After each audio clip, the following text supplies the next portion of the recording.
就是，30年前他把地扔给我们，自己跑国外享福去了。现在老了回来要地，天底下有这道理吗？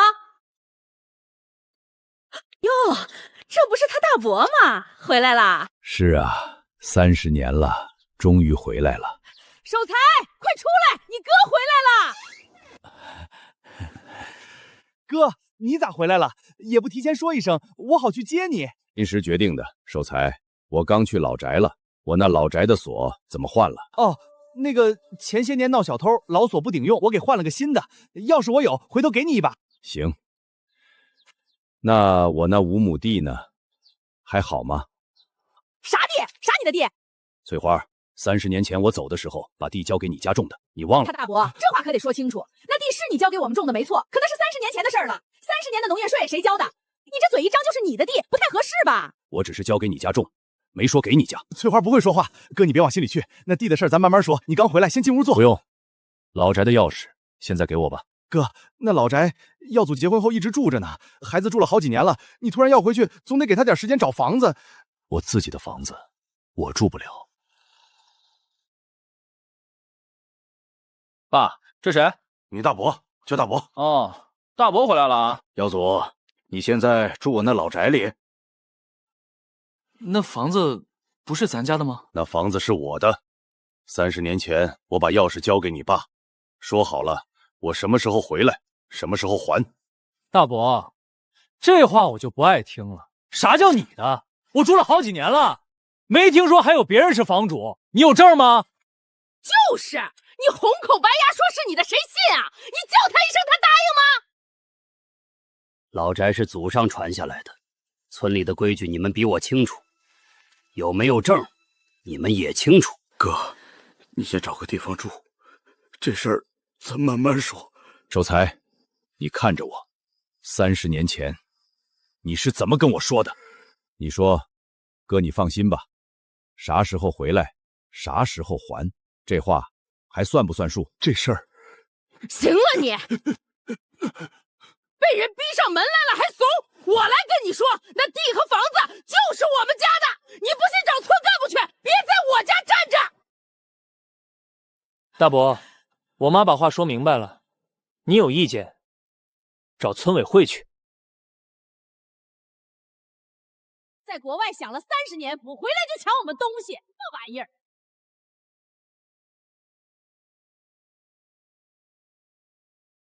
您是远山叔？小赵，你还记得我？记得，我小时候还去您家摘过枣子呢。您这是刚从国外回来？小赵，我有件事想请你帮忙。您说，30年前我出国，把地和房子交给堂弟林守财照看。现在我回来养老，他们一家说地和房子是他们的，不还了。远山叔，这事儿，说实话，不太好办。怎么不好办？您当年签过什么协议吗？写过什么字据吗？没有，就是一句话。这就是问题了。宅基地和承包地虽然是您的名，但实际耕种是谁种谁有。他们家种了30年，在村里早都默认是他们家的了。您凭空回来说要，他们不给，村里调解起来也难。土地承包档案上是谁的名字？那个确实是您的，但人家有实际耕种30年的事实，农业税也是人家交的。这要是打起官司来也麻烦。说，我出面调解调解，能私了就私了。一个村的又是亲戚，别闹太僵。好，你调解，我只要回我自己的东西。行，我安排。您先找个地方住着。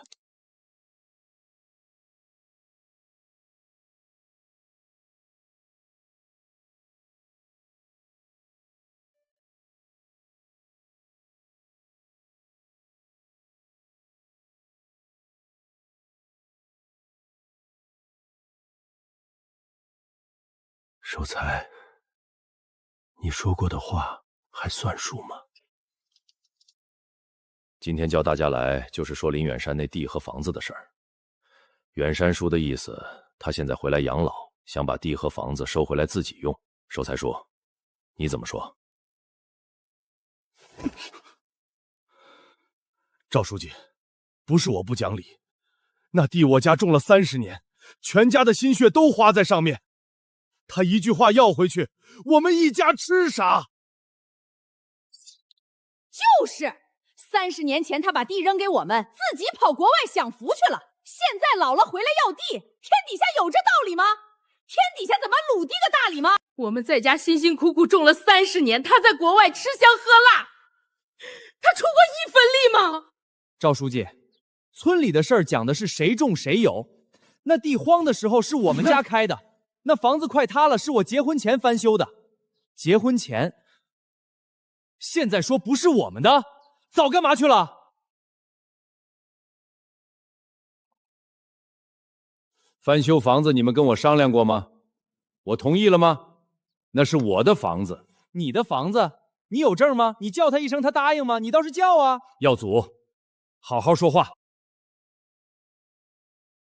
赵书记，土地承包档案还在，上面是我的名字，国家法律认这个。你别拿法律压人！我跟你说，我们老农民不认这个，只认血汗。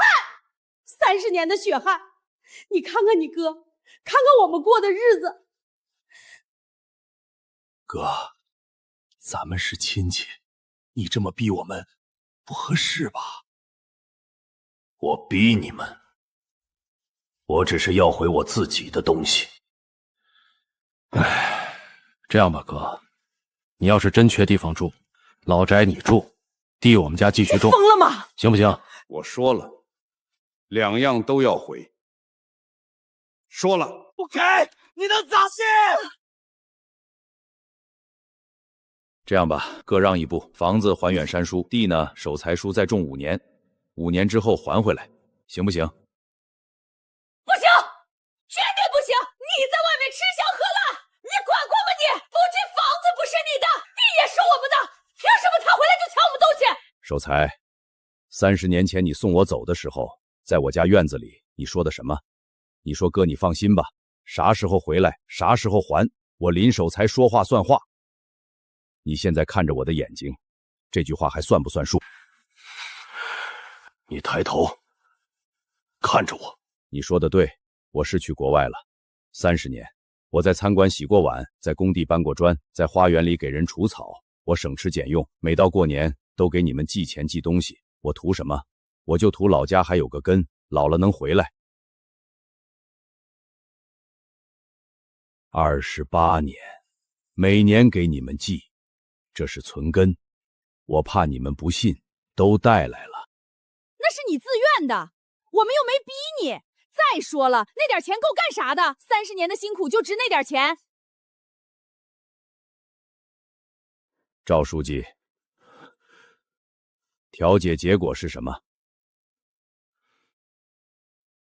不需要再记了，按档案和宅基地登记，地归林远山，房子也归林远山。守财叔，你们限期1个月腾房交地。远山叔，他们30年确实付出了劳动，你适当补偿他们一些。多少？你们自己商量。500万！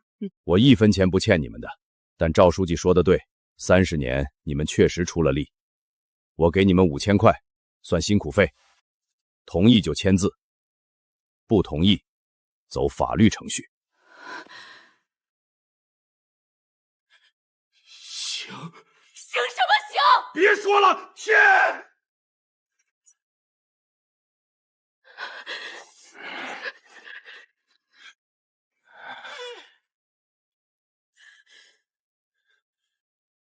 你等着！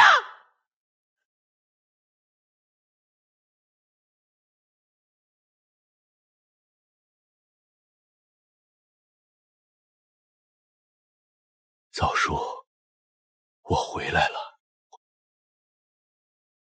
小何，爸到家了，房子要回来了，别担心，你忙你的，别回来。爸想一个人待一阵子。昨儿个天黑的时候，林耀祖开着旋耕机来回撵了好几趟，我远远看见了，没好说啥。远山，你这家门，哎。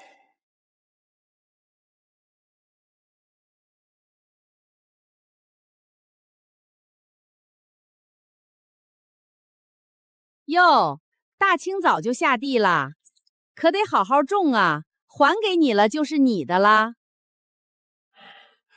这地是你家故意毁的？啥叫毁？我们就是临走前把地翻了翻，省得你费力气，你还怪起我们来了，真是好心当成驴肝肺。5亩地的田埂铲平，水渠填了半截，碎石瓦砾混在土里。你跟我说是好心，那不然呢？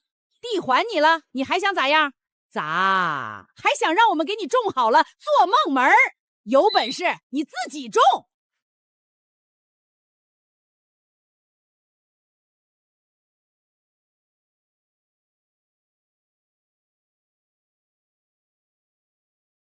小何，爸挺好的，今天去地里看了看，菜苗都出来了，长得好着呢。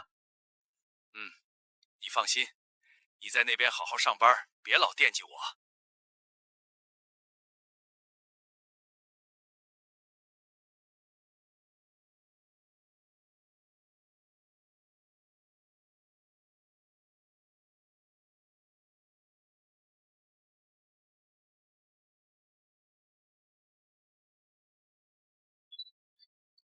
小何，你看爸种的菜长得多好，明天就能收头茬了。等收成了，爸给你寄点过去。你在国外吃不着这么新鲜的菜。爸，这菜看着真好，您别太累了，注意身体啊。总算是种出来了。那老东西还真把地种出来了。我今天路过，那菜长得比咱家种的时候都好。那又怎样？他种出来了是他的。凭啥？那地咱家种了30年，他回来3个月就种出菜了，这口气我咽不下。咽不下能咋地？地和房子都还了，还了就不能再弄回来。你又想干啥？他那些菜，明天就该收了吧？妈，你的意思是？他不是说菜长得好吗？那就让他看看，这菜他到底吃不吃到嘴里。翠花，这不合适吧？上次毁地的事儿，赵书记已经警告过我。你怕啥？又没人看见，他一个老头子能怎么样？咱地头熟，半夜去，谁知道？妈说的对，明早天不亮，我开3轮车去。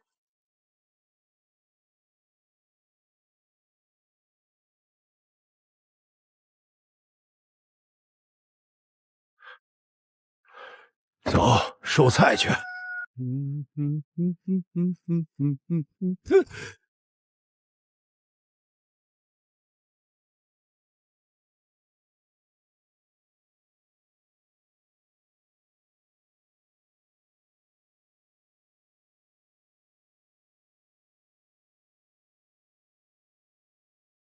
我的菜，我的菜！是谁偷了我的菜？李守财，开门！大清早的干啥呢？你干嘛？谁让你进来的？守财守财，老东西闯咱家来了！怎么了？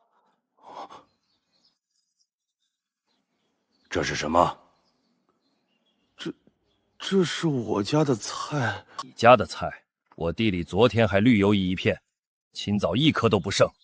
你家墙角这堆菜跟我地里种的一模一样。你说一样就一样，这菜都长一个样，有什么稀奇？你有证据吗？耀祖，你跟我说实话，这菜是不是从我地里拔的？你放屁！这是我爸种的，你有啥证据？你叫他一声，看他答应不？林远山，别给脸不要脸！看你一把年纪，叫你声大伯，你还真拿自己当回事儿了。你家那破地早就没人种了，长得出来吗你？翠花，我有没有种出来，你们比我清楚，人在做，天在看。天能管啥用？有证据拿出来，没证据就滚！别在我家院子里耍无赖！听见没？滚！少才，30年前你说过的我，装死呢！一把年纪了，碰瓷撞到亲戚家来了。耀祖，把他拖一边去，别挡着门口。翠花好像是真的，你看他脸色，要不打120？打什么打？爸爸，我们什么时候回来？等小何长大了，想回来的时候，我们就回来。哥，都收拾好了，差不多了。守财，你来的正好。哥，你这是？这老宅的钥匙，还有地里那5亩水浇地，都交给你照看。房子你看着别塌了就行，地你种着，收成算你的。这哪行？地是哥的，我种归种，回头你回来了还是你的，我就是帮你看着。拿着吧，咱哥俩不说这些。哥，你放心吧，啥时候回来，啥时候还你。我林守财，说话算话。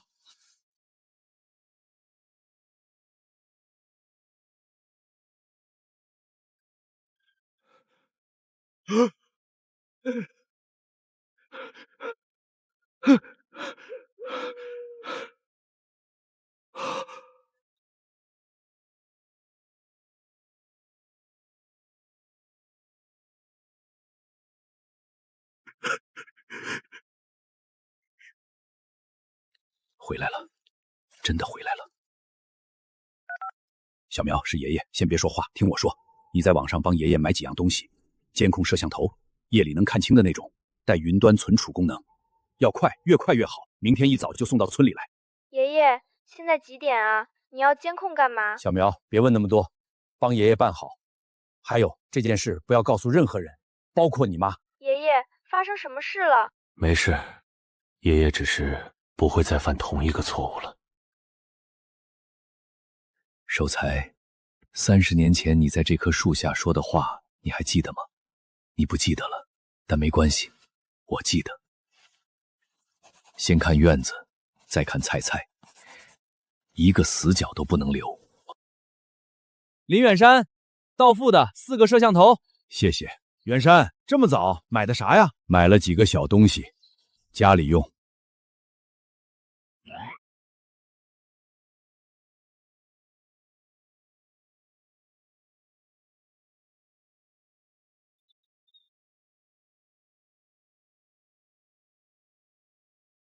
行了，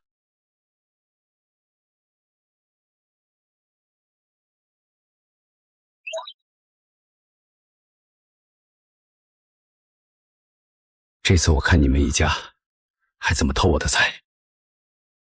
那老东西的菜明天就该收了，我看他傍晚又去地里转了一圈，稀罕的跟什么似的。妈，咱真去？怎么，你怕啦？我怕啥？一个老头子能拿我怎么样？我是说，万一被人看见。大半夜的，谁看见？你放心，我跟你们一起去。翠花，要不算了，地也还了，房子也还了，那菜是他自己种的。你倒会做好人，那地咱家种了30年，30年的心血，说还就还了。他不就仗着有承包档案吗？有档案了不起？我跟你说，我咽不下这口气。他那些菜，我就是让他一颗都吃不到嘴里。妈说的对，爸，你就别管了。明早天不亮，我和妈去，你在家等着就行。好的，你们小心点，别让人看见。哼，废话，我还不知道小心。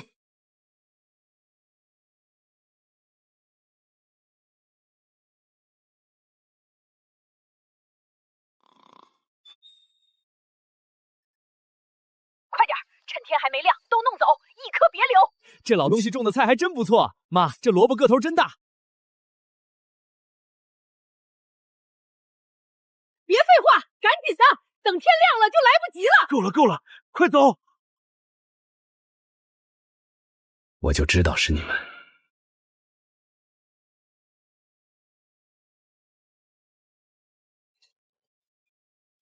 他大伯这么早啊？有事儿？翠花，我地里的菜昨晚被人偷了，一颗都没留。你们有没有看见什么可疑的人？没看见。你自己的地自己不看好了，问我们干啥？你家院子里那堆菜看着挺新鲜，啥时候收的？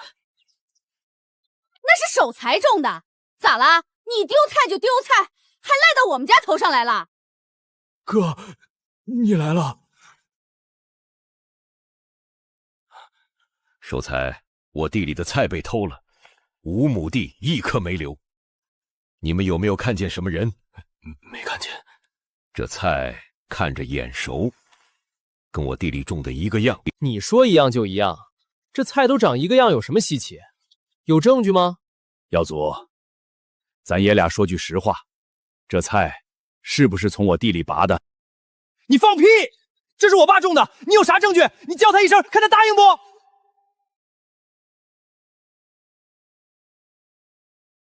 林远山，别给脸不要脸！看你一把年纪，叫你声大伯，你还真拿自己当回事儿了。你家那破地早就没人种了，菜长得出来吗你？我有没有种扔出来，你们比我清楚。你问问村里人，谁看到你那破地长出菜来了？我跟你说，你别在这血口喷人。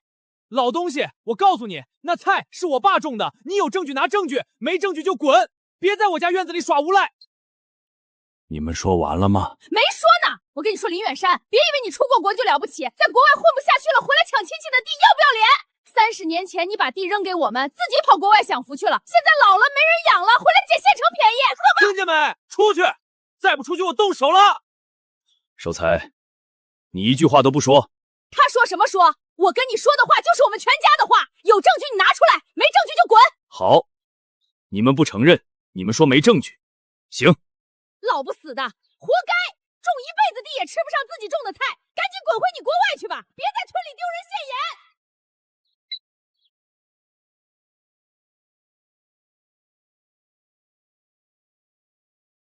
远山叔，这么早？赵书记，我地里的菜昨晚被人偷了，5亩地全拔光了。什么？全偷了？我有证据，监控视频，高清的。偷菜的人是谁？怎么偷的？偷了多少？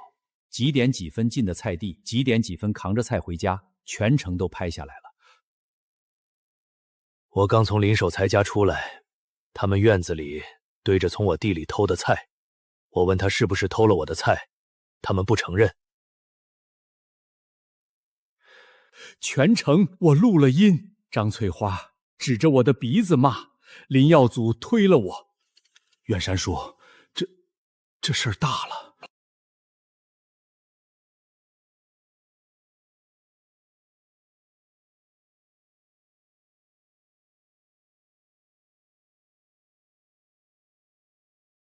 赵书记，我想请你帮个忙，通知全村，下午3点，村委会大院，我有话要当着大家的面说。远山叔，要不咱先报警？会报的，但报警之前，有些话得在村里说清楚。30年了，有些账得当着乡亲们的面算。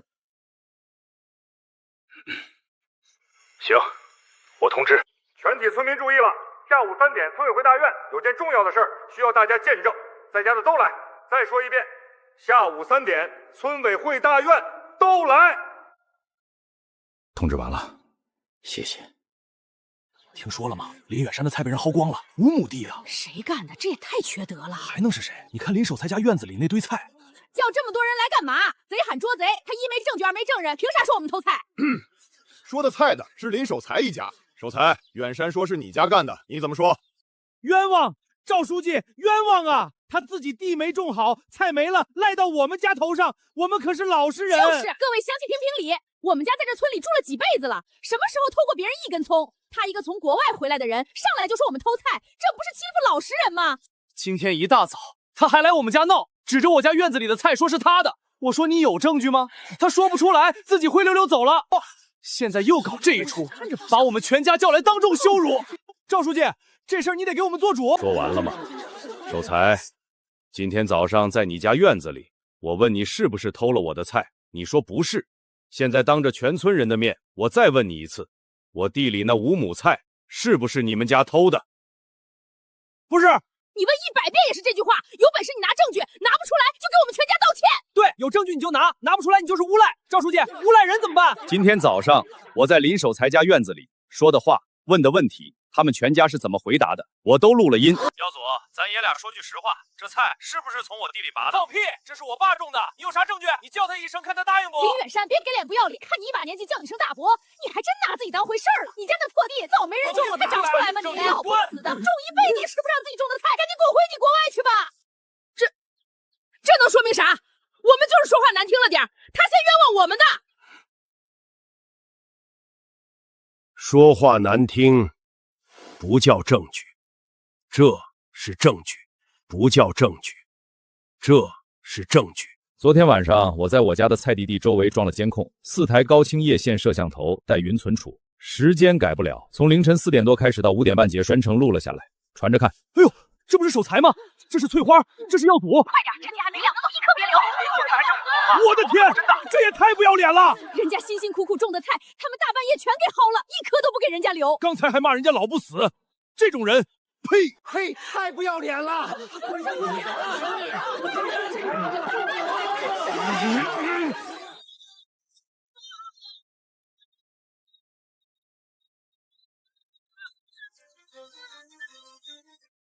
刚才大家都看到了，都听到了，人证，全村人都是人证，物证，录音录像全是物证，时间、地点、人物、工具清清楚楚，这就是铁案。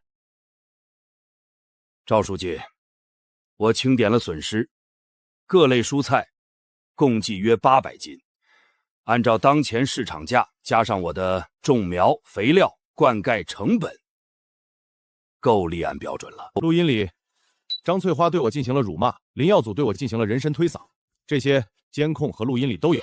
赵书记，各位相信事情都说清楚了，我现在……你好，我要报警，我是林家村的村民林远山，我的菜地被盗，我的位置是林家村村委会大院。好的，我在这里等。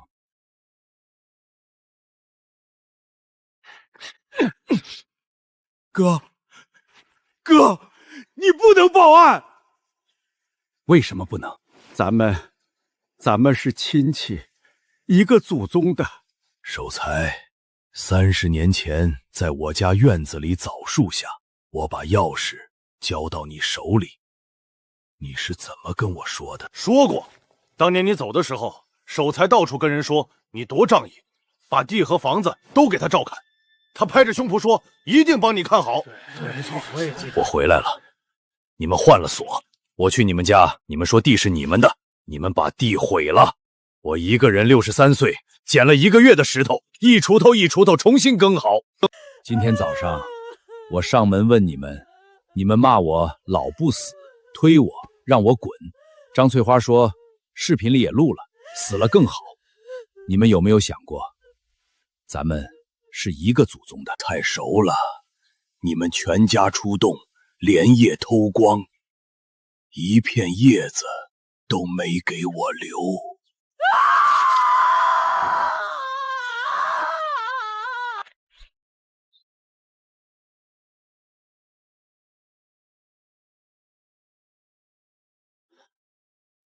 枣树30年了，你还在，我也回来了。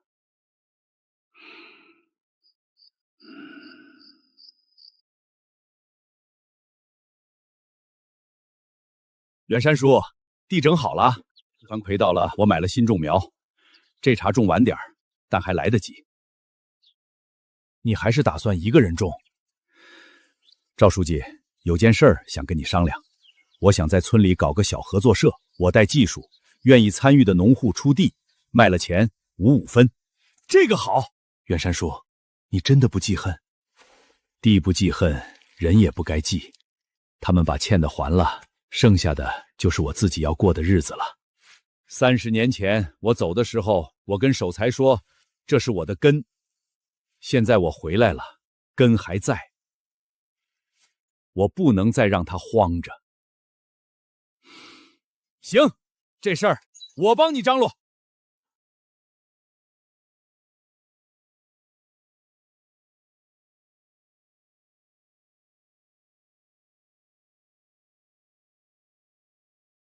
远山叔，这是什么种子？这么金贵？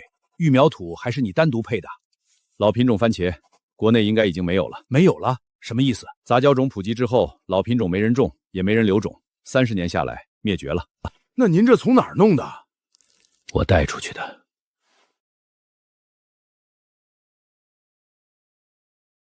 远山叔，这个番茄，我小时候吃的就是这个味儿。我爷以前在院里种过，后来买不到苗了，就再也没吃到了。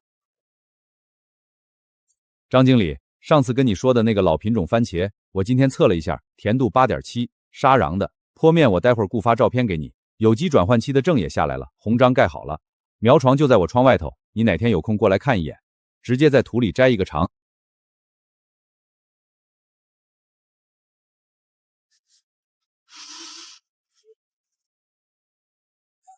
林总，有人开了40分钟车过来买，问能不能预定，还有人问这个番茄叫什么名字，想查网上有没有卖的。我说这玩意儿以前叫什么？林家村。什么？这是正式名字？就叫林家村番茄，这品种没有正式名字。它最后长的地方是林家村。爸，你给我寄的那箱番茄到了，小苗吃了5个停不下来。这番茄是什么品种？我在网上搜不到。搜不到就对了，国内没有了。爸，你知道这意味着什么吗？知道，但我只有5亩地的种子量，明年留种扩到15亩，后年扩到30亩，3年之内我的产量跟不上需求量。跟不上就对了，跟得上就不是稀缺品了。爸，你现在需要的不是种子，是一个商标。我刚查了，林家村3个字在农产品类商标还没人注册，你明天就去申请。你在国外学的不是多媒体吗？我们公司做的是品牌授权。爸，你上辈子攒的不是钱，你攒的是一套别人30年前就扔掉的东西。现在这套东西的市场价值比你那80万存款高2个零。3年合同，旺季不加价，淡季不撤车。每斤抽4块5。3块。我不是标准供应商。冷链包装平台抽折，配送认证折旧肥料，人工1斤成本8块出头。没办法，想保证品质，这些必须有，而且要好，省了哪一样都是砸自己的招牌。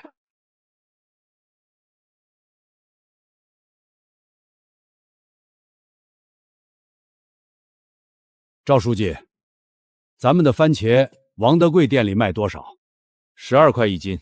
我家3亩地，这茬出了4000多斤，12块1斤，小5万，我拿到手1万6，中间那3万多去哪儿了？冷链车4万多，分拣包装2万多，犀牛平台抽成12万，配送费进场费4万多，全加起来，1斤番茄成本8块多，分到各户手上，每斤不到3块。冷链包装平台抽成，真值这么多钱？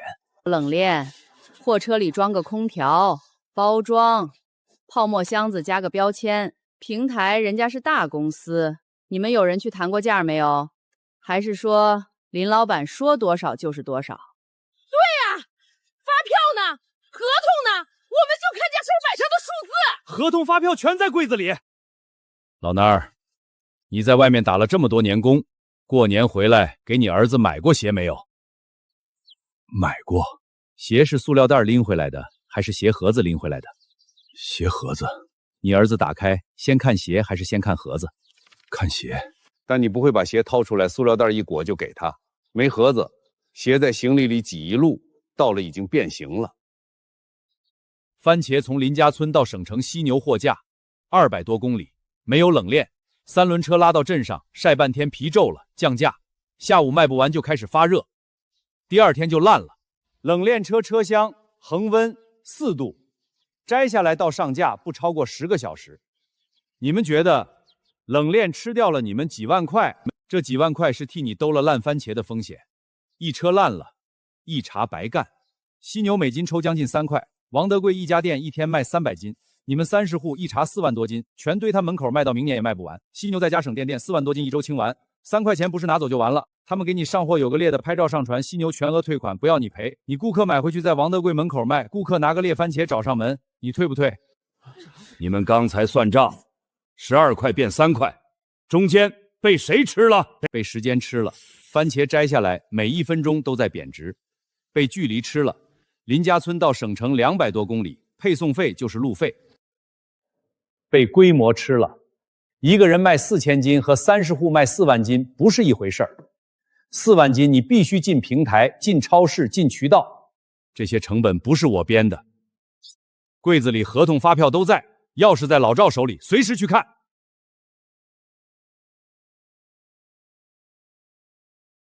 说得好，冷链帮你抢时间，平台帮你找顾客，包装帮你撑门面，全都在替你花钱。替你花完了，1斤剩3块。30户人，冷电车谁选的？签合同的时候谁在场？犀牛那3块钱的抽成谁去谈的？你一个人。包装袋哪家买的？报价多少？比别家贵还是便宜？有人比对过吗？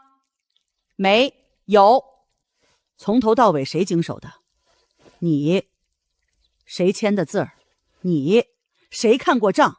还是你。你说花了就是花了，你说值就是值。1斤3块，你们就信1斤3块？你们信的是账，还是信他这个人？翠花说的对，从头到尾是我一个人经手的。因为我去找冷链车队的时候，没有一个人愿意跟我去。车队老板第1次报价比现在高1倍，第3次我把合作社1整年的出货量拍在桌上，才压到这个价。犀牛一开始要抽4块5，我拿着品种鉴定证书、有机认证、双盲测试报告谈3轮才压到3块以下。包装袋2家供货商，我比了价格质量，选的现在这家。这些事情发生的时候，你们还没入社，你们觉得1斤3块太少，要自己卖。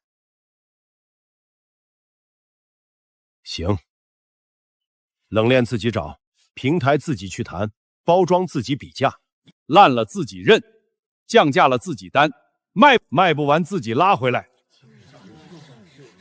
等你们把这些全部扛过一轮，再跟我说3块值不值。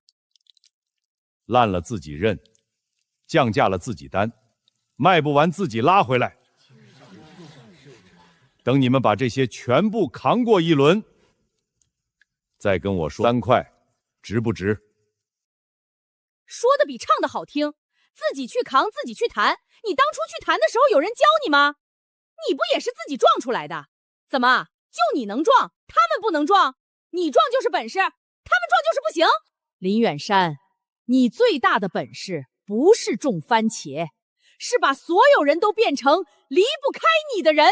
冷链离不开你，平台离不开你，认证离不开你。然后你告诉他们3块1斤已经尽力了，1斤番茄给他们3块，你自己拿多少？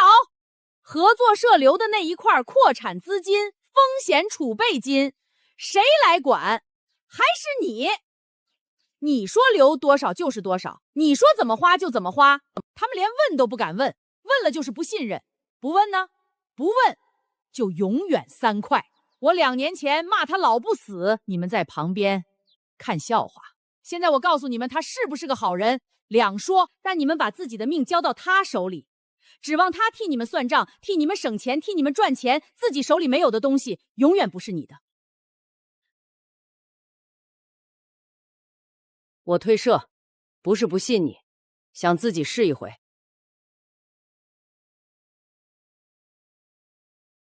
走这边！要来的杨树沟，统一出货，统一喊价，别一家一家散着卖，散着卖人家压你价，聚在一起才好喊价。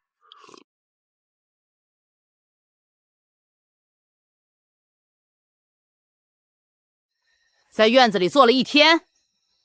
我听说你把32户人都拉到杨树沟了。消息到零，对，32户，明天开始统一摘，统一卖，8块1斤，比合作社便宜4块。冷链车不用，平台不用，认证不用，就一辆3轮车拉到王德贵门口，卖完了分钱，按地分，没有中间商。冷链车，你说不用就不用，番茄摘下来到卖出去，中间要多久？早上摘，上午卖，半天。 32户人，30多亩地，第3趟摘下来，等装车已经5了，一天能摘好几千斤。你自己想想，番茄什么样？还有，你8块1斤，老蔫卖8块，32户全部卖8块。明天你卖8块，后天有人卖7块，你怎么办？你也7块。后天有人卖6块，你管不管？你说统一喊价，你拿什么管？合作社有章程，有罚款，你杨树沟有什么依据？谁降价谁是孙子？孙子不值钱。 你说这些，就是想让我回去求他？不是求你回去求他，是求你停一停。上一季分红最少也有1万多，他们跟着你去了杨树沟，番茄卖不动，烂了，亏了。明年呢，你一个人撞倒了，我不说什么，你把32户人拴在裤腰带上一起撞倒了，你拿什么？你今天话怎么这么多？以前他指着你鼻子骂的时候，你低着头；他把药组送进去的时候，你一个字儿没说。 现在我要自己干了，你坐在这里一晚上不睡觉，给我算冷链、算价格，你到底站哪边？我不站哪边，我站你这边，站了30多年了。但你这次做的事儿，跟2年前在村委会骂他不是一回事儿。那次你丢的是你自己的脸。 这次你丢的是32户人家的1年，翠花，我劝不动你，你明天非要去卖，我拦不住。但你记住，你在王德贵门口卖番茄的时候，不要站在第一排，让老蔫站前面，你站后面，万一有人来你退钱，你走得掉。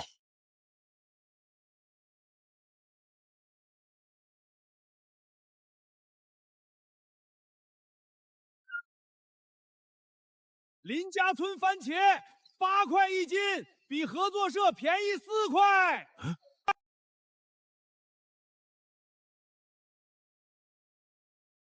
你这番茄怎么大的大小的？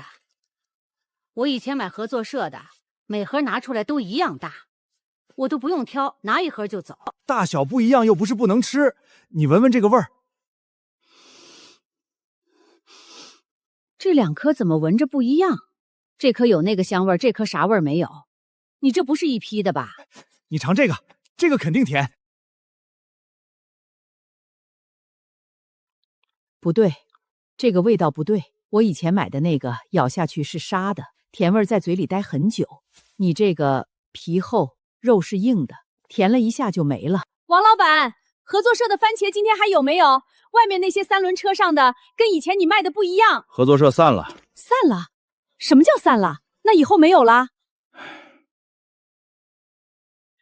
？8块1斤，便宜4块。这颗好，这颗没疤。你拉不这底下，我买回去今天不吃，明天就坏了。合作社那个放冰箱能放好几天，你这个能不能放？放冰箱一样放，都是番茄，不一样。合作社那个有保鲜膜包着，我买1盒吃3天。你这个我今天就得全吃完。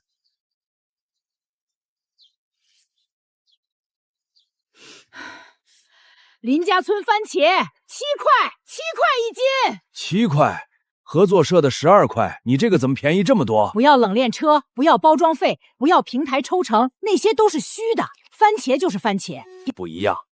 合作社那个我咬一口就知道是林家村的，你这个我闭着眼睛吃，不知道是哪家的。便宜是便宜，但我要的是那个味道，你这没有。喂。 番茄怎么卖？5块1斤，林家村的品种。你这烂成这样，5毛钱1斤我都不要。摆摊也不能这样摆，起码实到实说，把烂的捡出去。你这好的烂的混在一起，谁买？5毛钱1斤。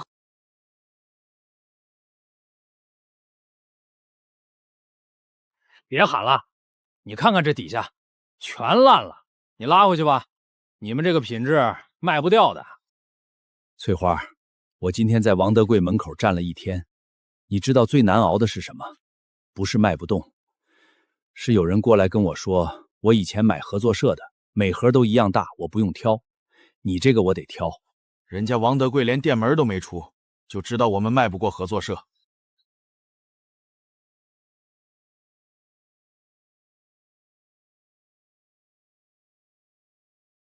我今天卖了100斤，拉回来200多斤，明天再拉过去还得烂一批，后天再拉再烂一批。其他村民眼看卖不完，都开始降价了，到最后卖出去的算下来1斤合不到5块，5块1斤，4000斤，估计也只能卖出去一半，剩下一半都得烂掉。但是3轮车烧了油，我儿子请假回来帮忙，我还请了一个人摘果子，这些钱扣掉，比我之前拿的分红还少，图啥呢？我今天也在王德贵门口，我在对面那个早点铺子里坐着，没过去。我看着你们降价，看着那个人过来说烂成这样5毛钱我都不要。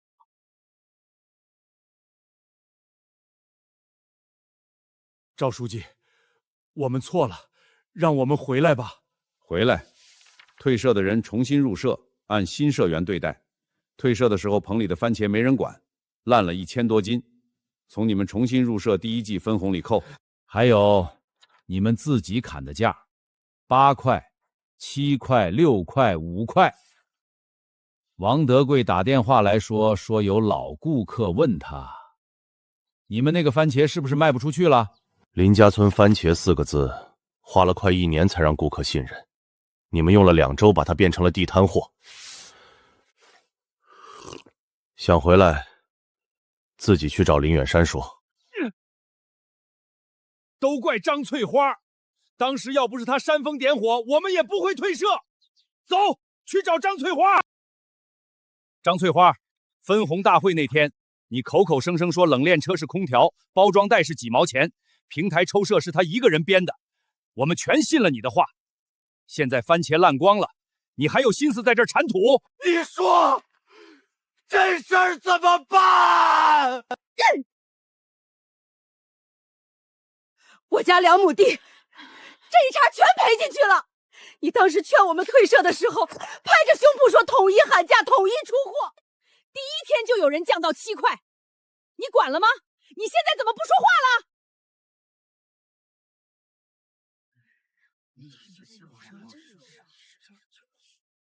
翠花，我告诉你，我听你的，在王德律门口站了1天，我才知道冷链、包装、平台这些不是他编出来骗我们的，是他在我们入社之前就一个人全谈好了，我们只管粽子就行了。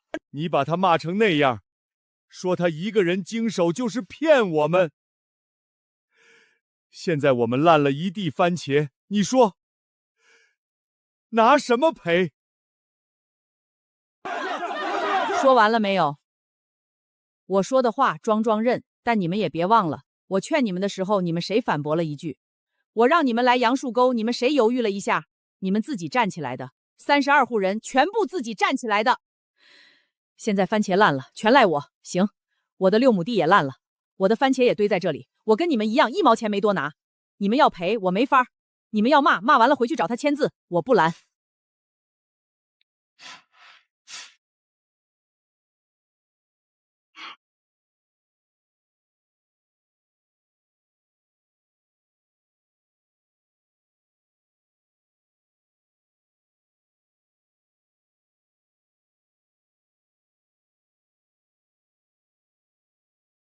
冷链车是空调，包装袋是几毛钱，平台抽成是我编的，这话你们也信？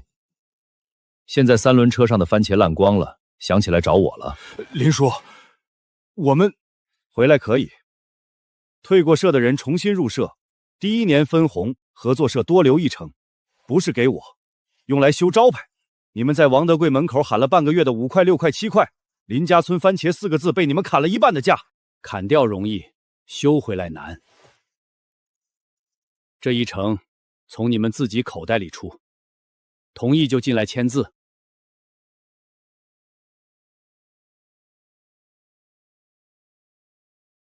林叔，我们知道错了，以后我们就脚踏实地的跟着你干，我签。对，跟着你干，我签。